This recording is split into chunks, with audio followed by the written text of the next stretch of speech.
Je me rappelle, il y a longtemps, très longtemps, dans un pays sans âge, peut-être au Moyen-Âge, près d'un tout petit village, une forêt touffue, où j'habitais la cabane au toit moussu et son chapeau pointu. Marjolaine, on m'appelait, fille des prés et des bois. Orpheline, je vivais dans la forêt.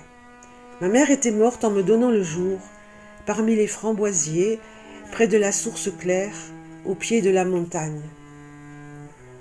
Je ne connaissais pas de père, mais le magicien des forêts m'avait nourri et protégé. Sur le toit de ma cabane fleurissaient les genêts, et sur l'écorce de ses murs rampaient les chèvrefeuilles. Le magicien des forêts jamais ne parlait, sans cesse méditant, grise sa barbe et ses sourcils plissés. Dans mon panier de joncs, rouge baie je lui portais, et lui me donnait des œufs ou du lait de sa chèvre.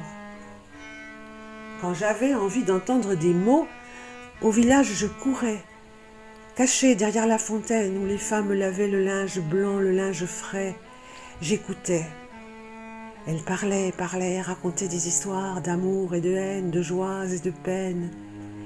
Les autres jours, j'allais à la source où ma mère m'avait donné le jour, et je dansais, pieds nus sur la mousse, avec les nymphes et les ondines.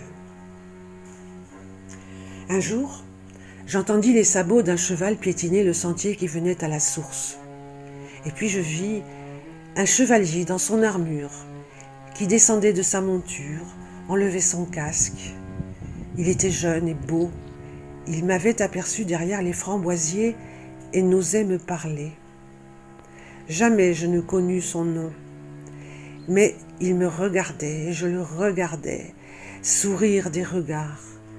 Le sourire de nos âmes, à travers nos cils, glissait.